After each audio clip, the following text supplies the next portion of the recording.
Tips na kung gusto ka ng crush mo. Number 1, pag tinutukan mo siya, kung tumingin siya sa'yo, yun, crush ka din niya. 2, kung sinabihan ka niya na laro tayo, yun, gusto ka niya makararo, crush ka din niya. 3, pagkatabi mo siya at lagi siya na nibigay ng mga gusto mo at hindi ka na binigyan, nahihiya yan. 4, pag nandyan siya sa gilid mo, yun, tapos tumingin siya sa'yo, crush ka din niya.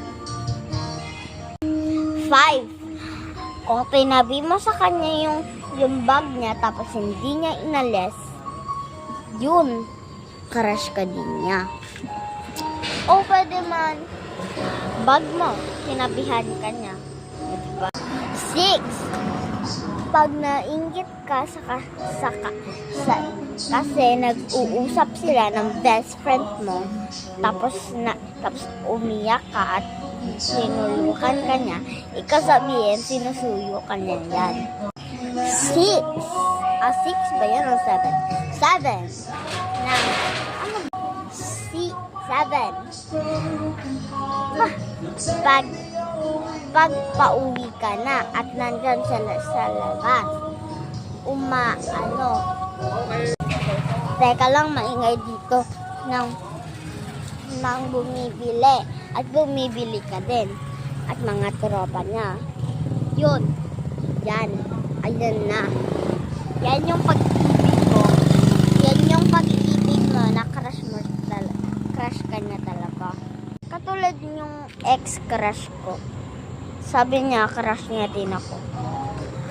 Hanggang ngayon, tinititigan niya pa rin ako. At section E siya, ako section A. Okay. 8.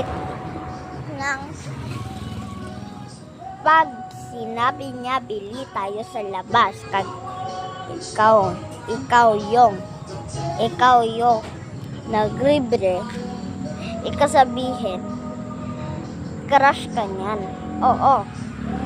Tunan ko na yan. 9, dalian na lang natin.